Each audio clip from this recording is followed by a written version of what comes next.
احتشام تو جا چکا تھا لیکن میں پھنس چکا تھا۔ پیچھے سے آفیسر کی گرجدار آواز گونجی۔ کہنے لگے، ارے تم یہاں کیا کر رہے ہو؟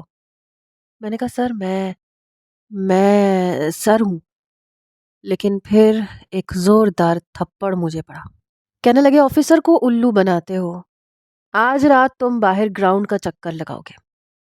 مجھے احتشام پہ اب سچ مچ بہت غصہ آیا۔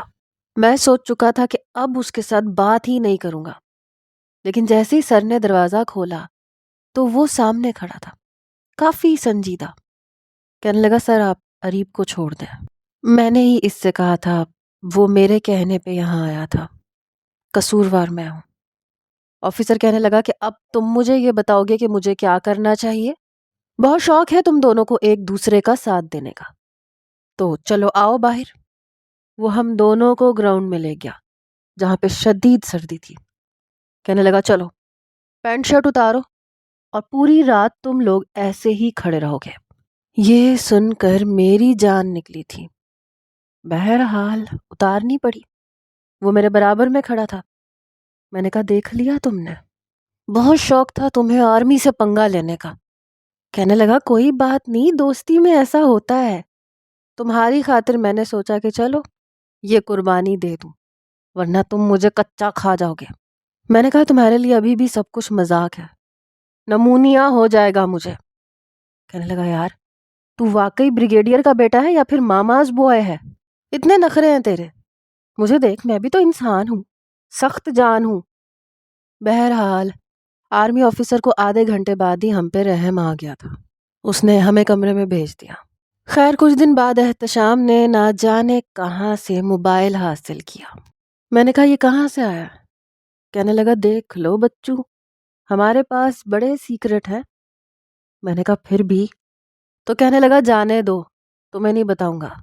جیسے ہی ہم رات کو سونے کے لیے لیٹتے تو وہ منہ تک کمبل تان لیتا اور فون پہ اس لڑکی سے باتیں کرتا رہتا۔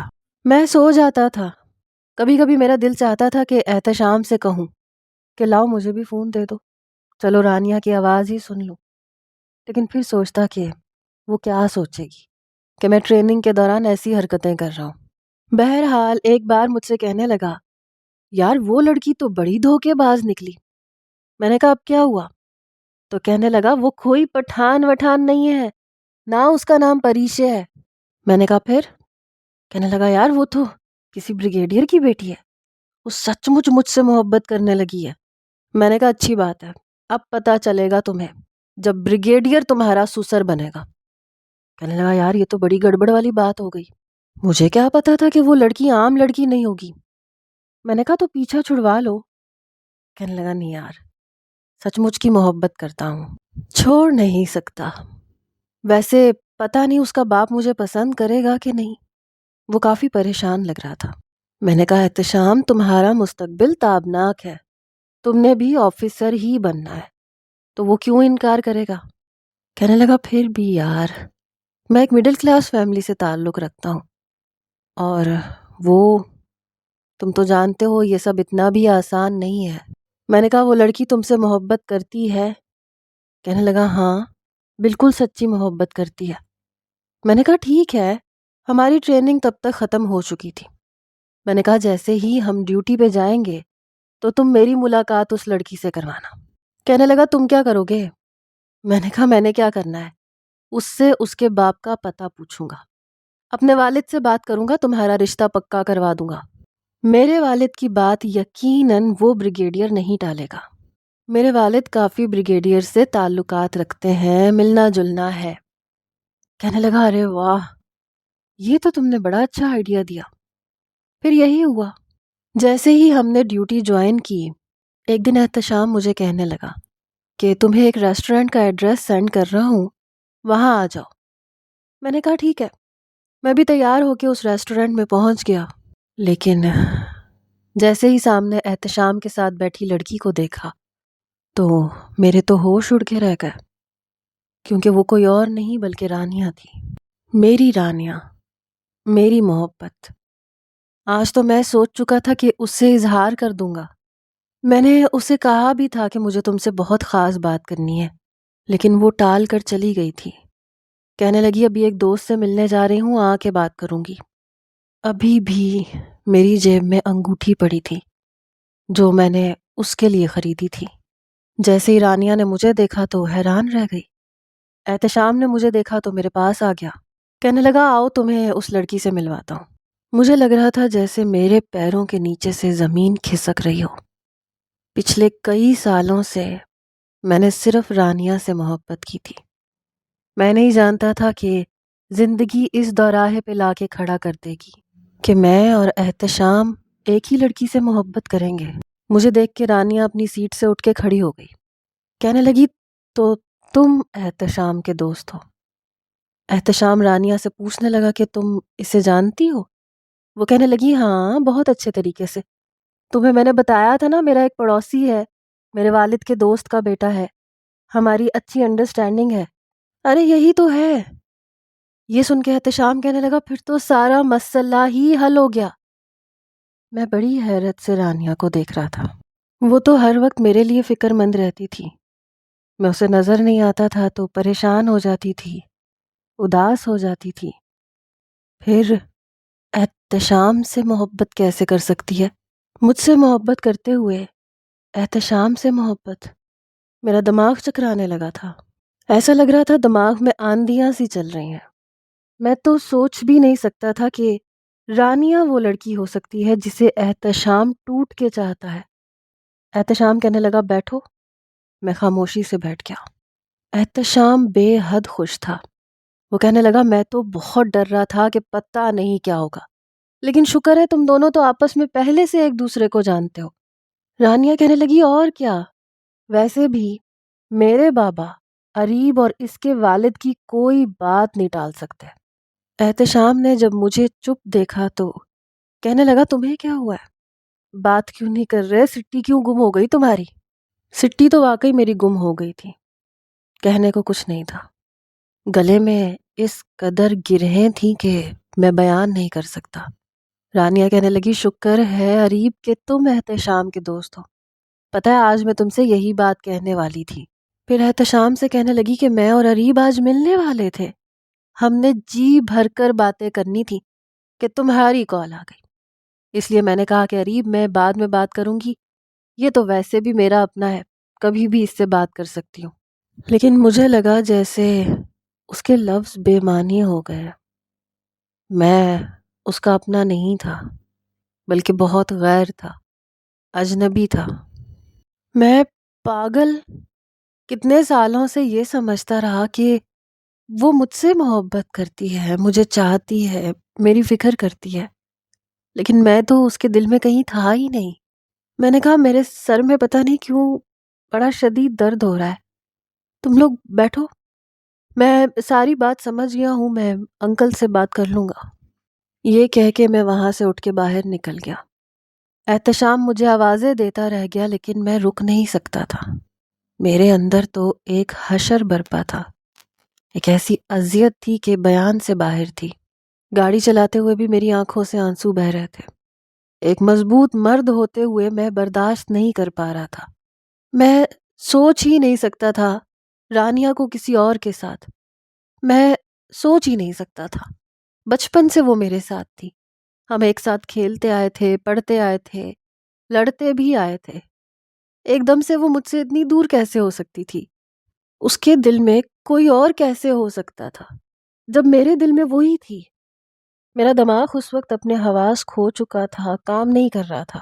گھر آ کے میں اپنے کمرے میں بیٹھ گیا، بیڈ پہ بیٹھا اور پھر پھوٹ پھوٹ کے رو دیا، تکیے میں منہ چھپائے۔ ایسے لگ رہا تھا جیسے میری پوری دنیا اجڑ گئی۔ میری جیب میں پڑی انگوٹھی اس وقت مجھے کسی سانپ یا بچھو کی طرح سے کاٹ رہی تھی۔ میں نے وہ جیب سے نکال کے دور پھینک دی۔ اپنا کمرہ برا لگ رہا تھا، ہر چیز بری لگ رہی تھی۔ کمرے میں پڑے رانیہ کے دیے ہوئے تحفے زہر لگ رہے تھے۔ کیا تھا وہ سب؟ اگر وہ مجھ سے محبت نہیں کرتی تھی تو میری فکر کیوں کرتی تھی؟ میرے اندر تو جیسے آگ سی لگ گئی تھی۔ دل چاہ رہا تھا احتشام کو گریبان سے پکڑ لوں، اسے کہوں کہ تم ہوتے کون ہو میرے حق پہ ڈاکہ ڈالنے والے؟ تم کون ہوتے ہو؟ رانیہ صرف میری ہے، اسے میرے سوا کوئی اور چھو نہیں سکتا، اس سے محبت نہیں کر سکتا۔ لیکن یہ تو خود غرضی ہو جاتی، مطلب پرستی ہو جاتی۔ یہ میں جانتا ہوں کہ مجھ پہ کیا بیتی تھی۔ بہت تیز بخار ہو گیا تھا مجھے۔ پھر اگلے ہی روز رانیہ آ گئی، کہنے لگی تمہیں کیا ہوا ہے؟ تم کیوں بستر سنبھال کے بیٹھ گئے ہو؟ اس نے کرسی میرے بیڈ کے پاس رکھی، میرا بخار سے تمتماتا چہرہ دیکھنے لگی۔ جیسے ہی میری پیشانی پہ ہاتھ رکھا، میں نے اس کا ہاتھ پیچھے کر دیا۔ میں نے کہا میں ٹھیک ہو جاؤں گا، پتہ نہیں کیوں بخار ہو گیا۔ میں نہیں چاہتا تھا اب وہ میرے ذرا بھی قریب آئے، کیونکہ وہ میرے دوست کی بھی محبت تھی۔ کہنے لگی تمہیں تو بہت تیز بخار ہے، اچھا میں پانی لے کے آتی ہوں، تمہارے سر پہ پٹی کرتی ہوں۔ میں نے کہا نہیں رانیہ، پلیز ایسے چونچلے میرے ساتھ کرنے کی ضرورت نہیں ہے، میں جلد ہی ٹھیک ہو جاؤں گا۔ کچھ ہی دیر میں ملازمہ رانیہ کے لیے جوس لے آئی، میرے لیے ناشتہ بھی لے آئی۔ میں نے چپ چاپ ناشتہ کیا۔ وہ کافی پریشان لگ رہی تھی، کہنے لگی اریب ڈیڈ مان تو جائیں گے نا، میں احتشام کے بغیر نہیں رہ سکتی۔ اس کے منہ سے یہ بات سن کے مجھے کچھ ہو رہا تھا، میں بتا نہیں سکتا کہ مجھے کیا ہو رہا تھا، لیکن کچھ ہو رہا تھا۔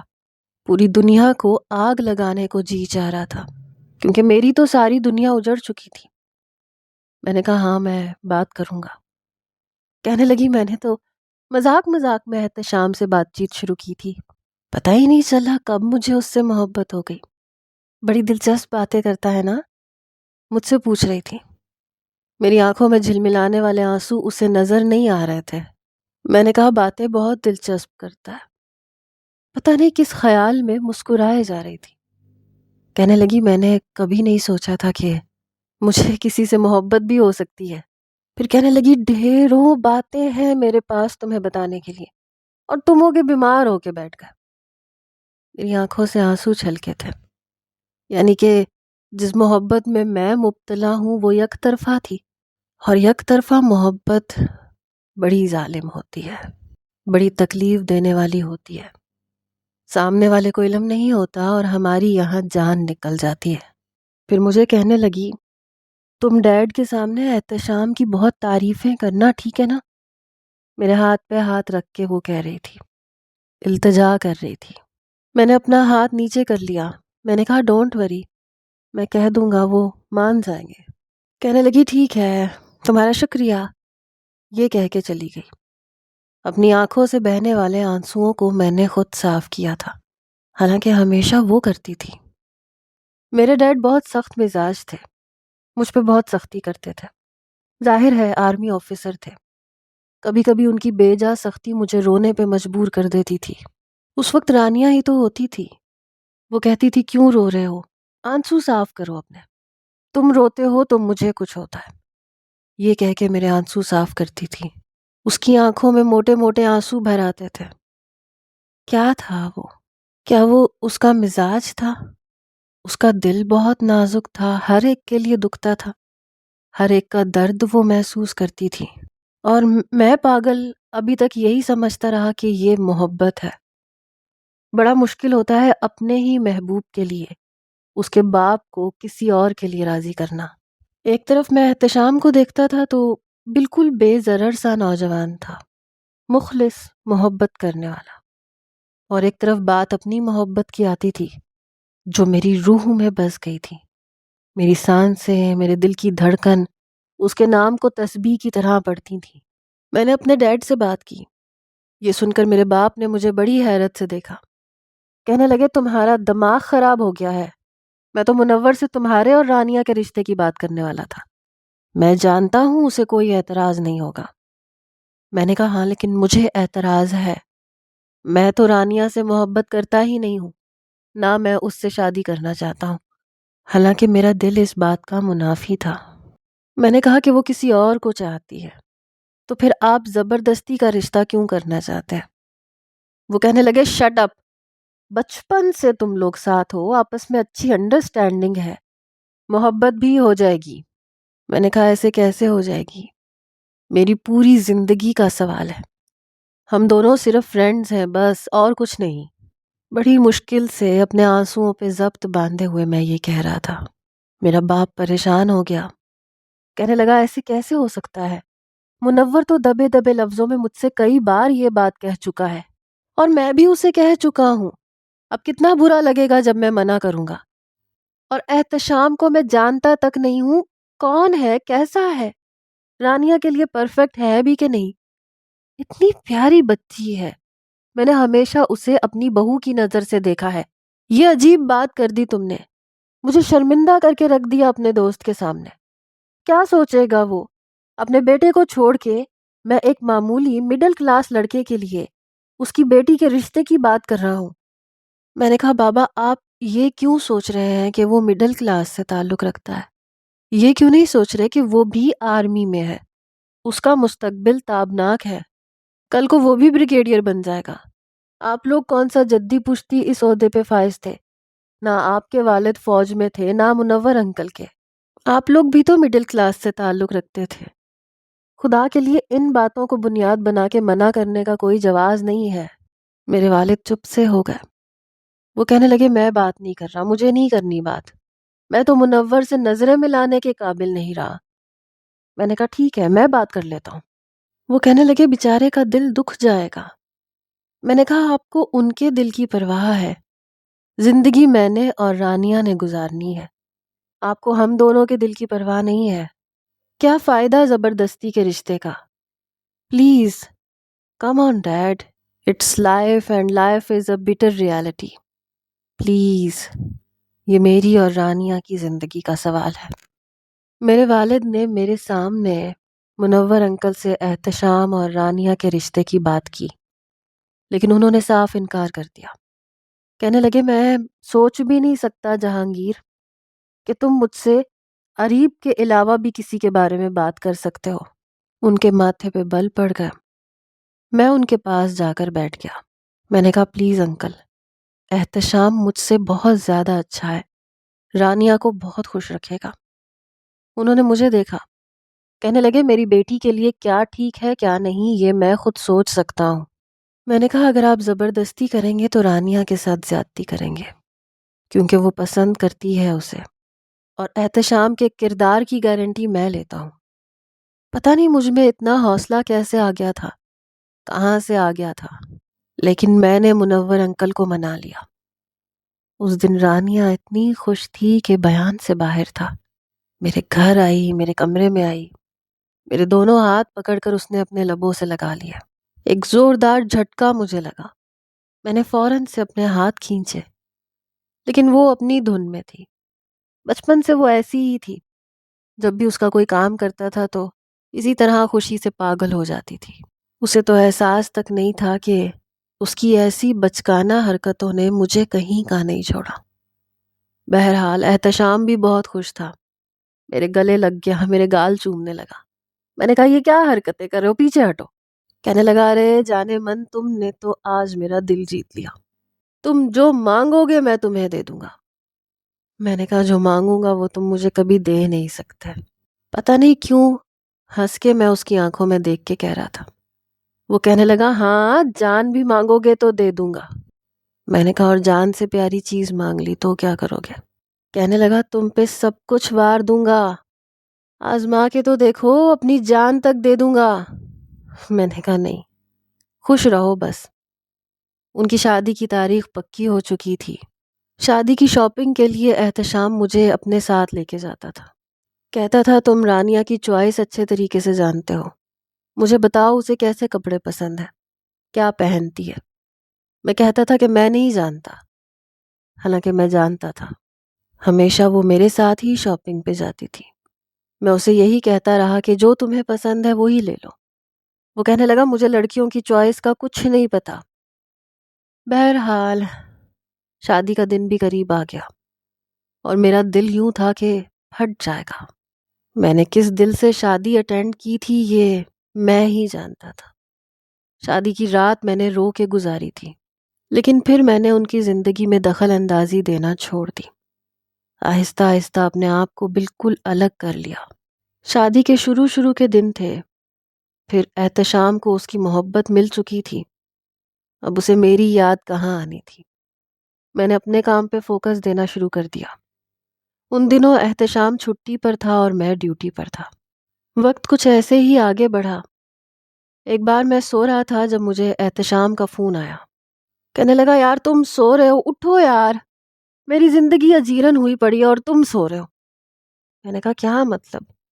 میں نے بمشکل آنکھیں کھولی، گھڑی پہ 11:30 بج رہے تھے۔ کہنے لگا میری بیوی کی سالگرہ ہے اور وہ کیک نہیں کاٹ رہی، کہہ رہی ہے جب تک قریب نہیں آئے گا وہ کیک نہیں کاٹے گی۔ یہ سن کے میرا دل بجھ سا گیا۔ جب اسے محبت احتشام سے تھی تو مجھ پہ کیا جتا رہی تھی؟ میں نے کہا یار کیا ہو گیا تمہیں؟ کہنے لگا میں جھوٹ تھوڑی بول رہا ہوں، یہ لو بات کرو رانیہ سے۔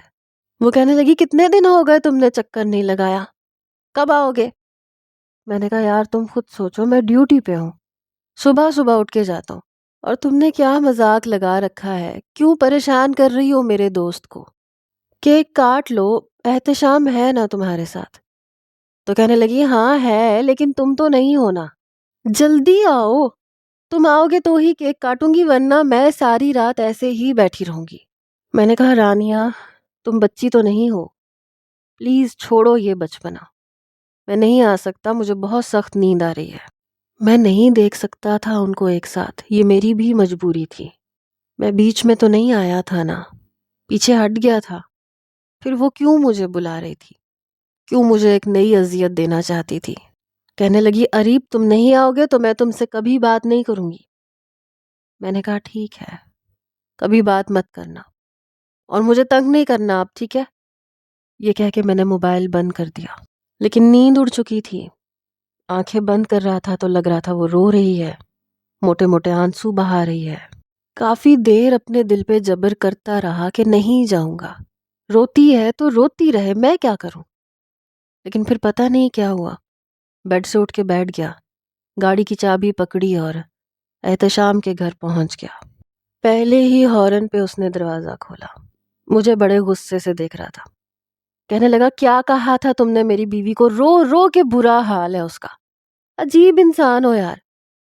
میں نے کہا یار اچھا نہیں لگتا، پہلے کی بات اور تھی، ابھی کی بات اور ہے، تم لوگوں کی اپنی لائف ہے، میری اپنی۔ کہنے لگا اس کے لیے پہلے کی لائف اور اب کی لائف وہی ہے، اس کے لیے کوئی فرق نہیں ہے اور نہ میرے لیے کوئی فرق ہے۔ تم میرے لیے کیا ہو یہ تم اچھے طریقے سے جانتے ہو، بس تم ہی بدل گئے ہو، چلو آؤ۔ اس نے میرا ہاتھ پکڑا اور مجھے اندر لے آیا۔ سامنے ایک کیک پڑا تھا لیکن وہ نہیں تھی۔ میں نے کہا کہاں ہے رانیہ؟ کہنے لگا رو رہی ہے، اور کہاں ہے؟ رکو میں بلا کے لاتا ہوں۔ وہ کمرے میں چلا گیا، باہر آیا تو رانیہ کو اپنے پہلو سے لگایا ہوا تھا، اسے چپ کروا رہا تھا۔ کہنے لگا آ گیا ہے تمہارا دوست، کیوں روئے جا رہی ہو، عجیب لڑکی ہو رانیہ۔ رانیہ کو احتشام کے پہلو میں دیکھ کر میں نے نظر چرائی تھی، میرے اندر جیسے کوہرام سا مچنے لگا تھا۔ مجھے دیکھ کے کہنے لگی بہت برے ہو تم ویسے نہیں رہے جیسے پہلے تھے۔ میں نے کہا زندگی بدل جاتی ہے، تم بھی بدلنا سیکھو، کیوں پریشان کر رکھا ہے میرے دوست کو؟ کہنے لگی اچھا وہ دوست ہے تمہارا اور میں کیا ہوں؟ میں اسے کیا بتاتا کہ وہ میرے لیے کیا تھی اور اب کیا ہو گئی ہے۔ میں نے کہا دیکھو رانیہ، دیکھو وقت کے ساتھ ساتھ انسان بدل جاتا ہے، کل کو میری بھی شادی ہوگی، میری اپنی بھی بیوی ہوگی، اسے چھوڑ کے میں تمہارے پاس تھوڑی آیا کروں گا کہ تمہاری سالگرہ ہے۔ کہنے لگی اسے چھوڑو گے کیوں، اسے بھی ساتھ لے کے آیا کرنا۔ اریب ہم جیسے پہلے تھے ہم ویسے ہی رہیں گے ہمیشہ، میں تو احتشام کے ہوتے ہوئے بھی تمہارے ساتھ ویسی ہوں، ذرا بھی نہیں بدلی۔ میں نے کہا احتشام جیسی سوچ ہر انسان نہیں رکھتا، ہو سکتا ہے میری بیوی احتشام جیسی نہ ہو، یہ تو میں نے تمہیں ماسٹر پیس ڈھونڈ کے دیا ہے، ایسا دوسرا نہیں ہے۔ میری بات پہ وہ ہنسنے لگا، رانیہ بھی مسکرانے لگی، کہنے لگا دیکھ لو کتنی قدر ہے اسے میری، ارے ایک تم ہو ناقدری عورت، کب سے تمہاری منت سماجت کر رہا ہوں کہ ہم دونوں بھی اس ایونٹ کو رومانٹک بنا سکتے ہیں، لیکن نہیں، تمہارا تو کوئی ایونٹ اریب کے بغیر مکمل ہی نہیں ہوتا۔ کہنے لگی ہاں نہیں ہوتا۔ پھر ان دونوں نے کیک کاٹا، لیکن رانیہ نے سب سے پہلے مجھے کھلایا۔ پتہ نہیں کیسا شخص تھا، اسے برا نہیں لگتا تھا، شاید میرے بارے میں احتشام مجھ پہ اندھا بھروسہ کرتا تھا. وہ یہ سوچ ہی نہیں سکتا تھا کہ میں رانیہ کے بارے میں کیا سوچ رکھتا ہوں یا رکھتا تھا.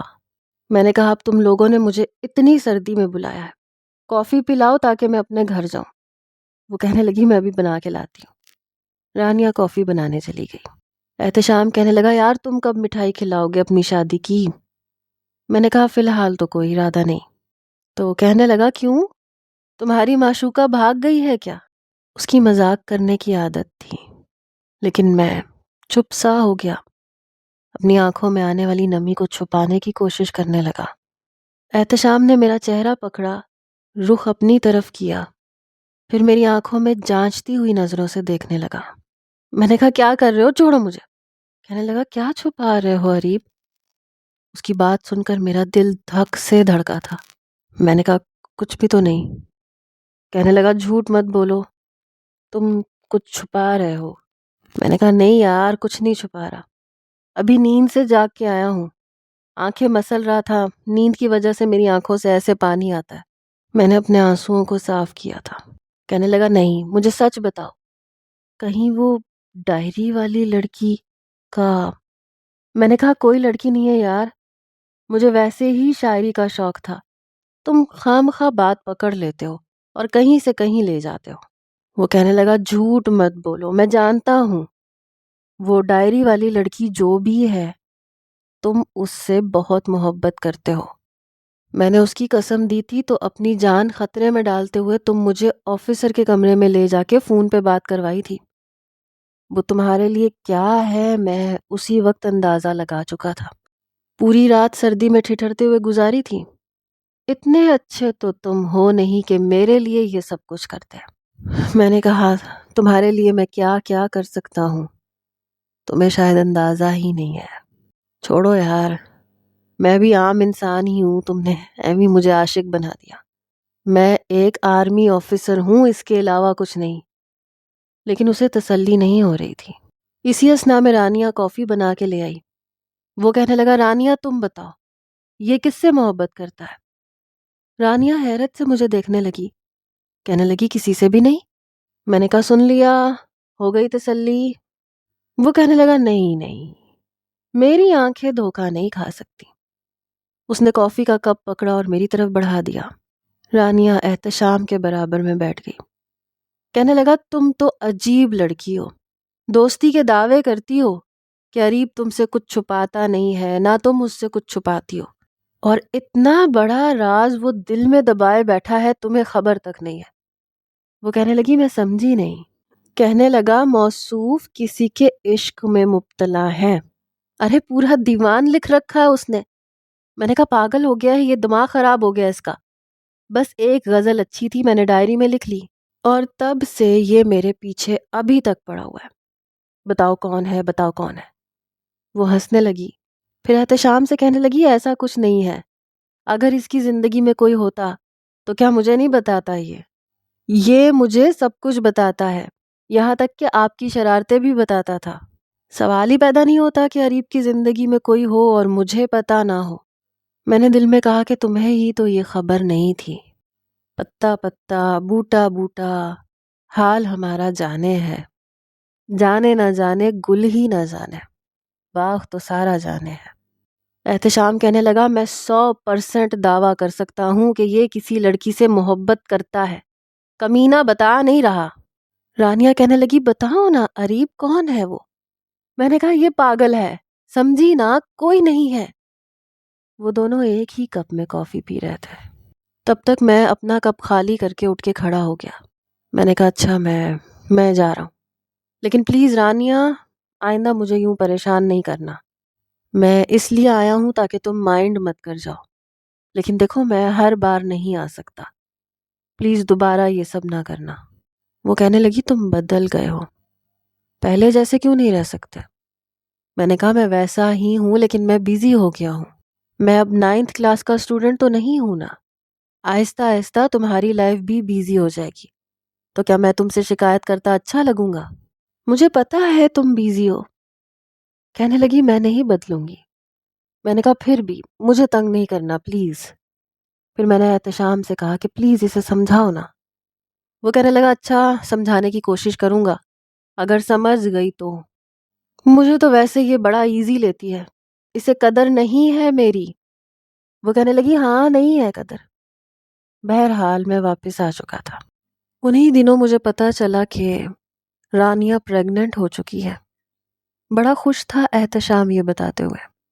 میرے منہ میں پوری گلاب جامن اس نے گھسا دی تھی۔ وہ کہنے لگا چاچو بن جاؤ گے تم۔ میں مسکرا بھی نہیں پایا۔ پتہ نہیں کیوں بہت چاہتا تھا کہ اپنے دل کو بدل لوں، لیکن دل پہ اختیار ہی کب ہوتا ہے۔ بہرحال یہ شکر تھا کہ میرا عشق پوشیدہ تھا۔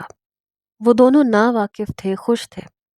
وقت بھی گزرنے لگا، لیکن جب رانیہ کا نواں مہینہ شروع ہوا، انہی دنوں ہم لوگوں کو بارڈر پہ جانا پڑا۔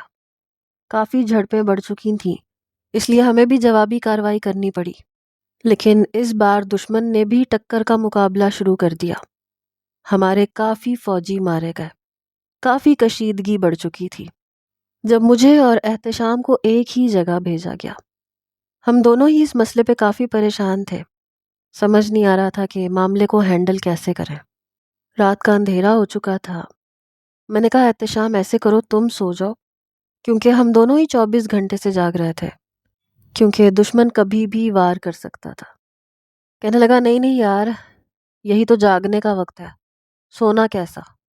میں نے کہا کل کچھ آفیسرز کو واپس بلوایا ہے، میں چاہتا ہوں کہ تم چلے جاؤ۔ وہ کہنے لگا میں کیوں چلا جاؤں؟ مجھے بزدل سمجھ رکھا ہے؟ ارے دشمن کے دانت دونوں اکٹھے کھٹے کر کے جائیں گے۔ میں نے کہا کہ احتشام سمجھنے کی کوشش کرو، اس وقت رانیہ کو تمہاری ضرورت ہے، میں سنبھال لوں گا۔ وہ کہنے لگا نہیں نہیں میں نہیں جاؤں گا، ساتھ ہی جائیں گے، ساتھ جئیں گے، ساتھ مریں گے۔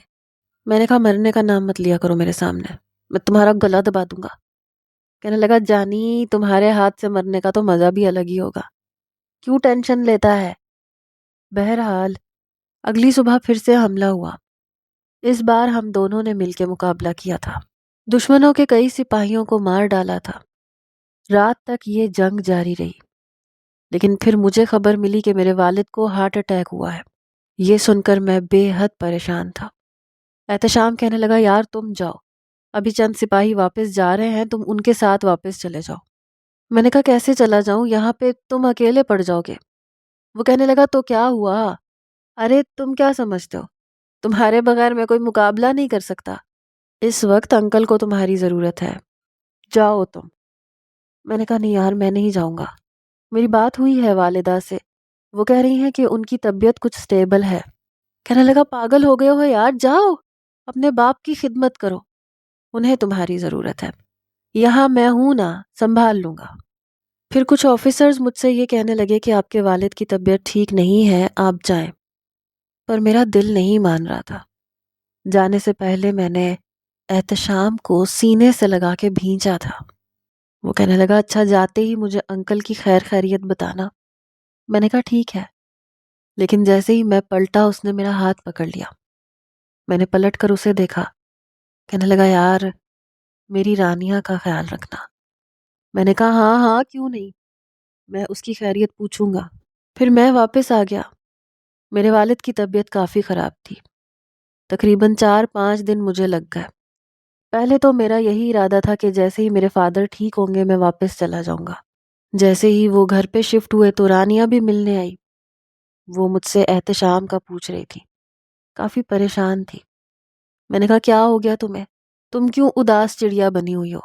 کہنے لگی احتشام سے 3 دن ہو گئے بات نہیں ہوئی، ورنہ 1 منٹ تو بات کر ہی لیا کرتا تھا۔ میں نے کہا ہاں میں جاؤں گا تو جاتے ہی تمہاری اس سے بات کروا دوں گا، اصل میں بھی یہاں آ گیا ہوں نا، تو اس کی ڈیوٹی ڈبل ہو چکی ہوگی۔ کہنے لگی پتہ نہیں 2 دن سے میرا دل بڑا پریشان ہے، پلیز اریب جاتے ہی میری اس سے بات کروا دینا۔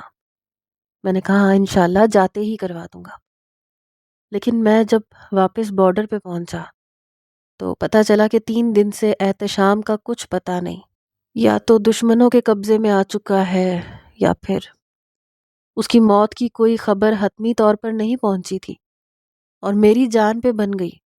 لیکن شام تک مخالف ملک کی طرف سے چند دشمن ہماری طرف آئے تھے جنہوں نے ہماری کچھ چوکیاں جلا دی تھیں، اور ان میں سے ایک میں دھاڑے مار مار کے رو رہا تھا۔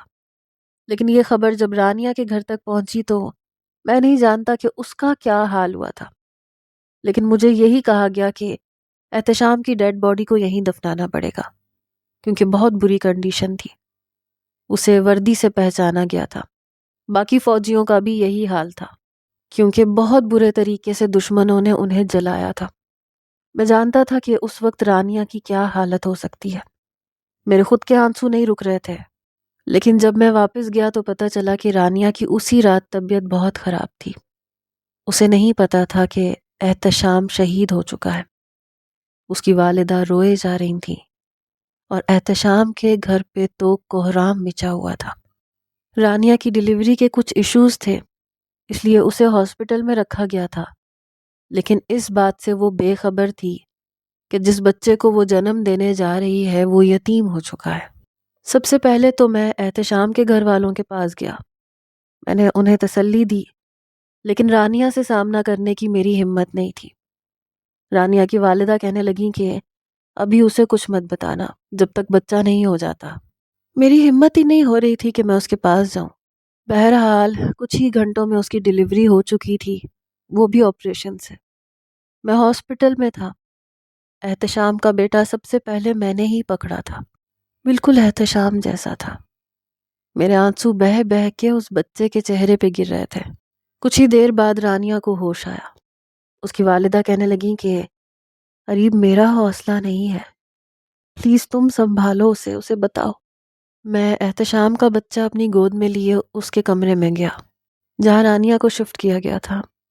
رانیہ خوش تھی۔ دروازے کی آہٹ سن کے اس نے دیکھا، میرے ہاتھ میں اپنا بیٹا دیکھ کے ذرا سا مسکرائی، کہنے لگی ہے نا بالکل احتشام جیسا؟ میں نے کہا ہاں بالکل ویسا ہی ہے۔ کہنے لگی بس میں نے ایک ہی نظر دیکھا تھا۔ پھر کہنے لگی وہ واپس نہیں آیا؟ میں نے کہا نہیں وہ نہیں آیا۔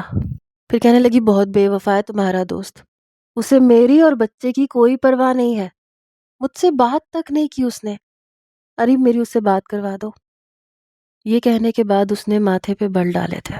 میں آہستہ آہستہ مرے مرے قدم اٹھاتا اس کے پاس آیا، اس کا بیٹا اس کے پاس لٹا دیا۔ وہ اسے دیکھنے لگی، اس کا ہاتھ پکڑ کے چومنے لگی، کہنے لگی دیکھ لینا جب یہ واپس آئے گا نا، اسے میں اپنے بیٹے کی شکل بھی نہیں دکھاؤں گی، تب اسے پتا چلے گا تڑپ کیا ہوتی ہے۔ میری آنکھوں سے آنسو بہنے لگے۔ وہ مجھے حیرت سے دیکھ رہی تھی۔ میں نے اس کا ہاتھ اپنے دونوں ہاتھوں میں لیا۔ میں نے کہا جو خبر میں تمہیں سنانا چاہتا ہوں تمہیں بہت حوصلے سے سننی ہے۔ میرے بہتے آنسو دیکھ کے اس نے اپنا ہاتھ میرے ہاتھوں سے چھڑوایا، کہنے لگی نہیں اریب مجھ میں ابھی ایسا بھی حوصلہ نہیں ہے، جاؤ یہاں سے اریب، یہاں سے باہر نکل جاؤ، کچھ مت کہنا، ایسا کچھ بھی مت کہنا۔ اس کی آنکھوں سے آنسو بہہ رہے تھے۔ میں نے پھر سے اس کا ہاتھ پکڑا اور بڑی مضبوطی سے پکڑا۔ پھر میں نے کہا کہ جی تو ریڈرز، میں اسی لیے آرمی کی سٹوری لکھنے سے تھوڑا گھبرا رہی تھی، کیونکہ اسے حقیقت کا رنگ دینا ضروری ہو جاتا ہے، اس لیے نیکسٹ ایپیسوڈ کا چھوٹا سا کلپ بھیج رہی ہوں۔ جیسے ہی میں کچن میں آیا، رانیہ کافی بنا رہی تھی۔ میں چلتے ہوئے اس کے پیچھے آ کے کھڑا ہو گیا۔ جانتا تھا کہ پہل مجھے ہی کرنی پڑے گی، اس لیے اپنے لب اس کی گردن پہ رکھ دیے۔ وہ چھمبے میں آئی۔ اس سے پہلے کہ وہ پیچھے ہٹتی میں اسے اپنی گرفت میں لے چکا تھا۔ میں اپنی محبت سے اس کا ہر غم دور کر دینا چاہتا تھا، اس لیے اس کی ایک بھی نہیں سننا چاہتا تھا۔ وہ میری گرفت میں بری طرح سے کسمسا رہی تھی جب میں نے اپنی انگلیاں اس کے بالوں میں پھنسا کر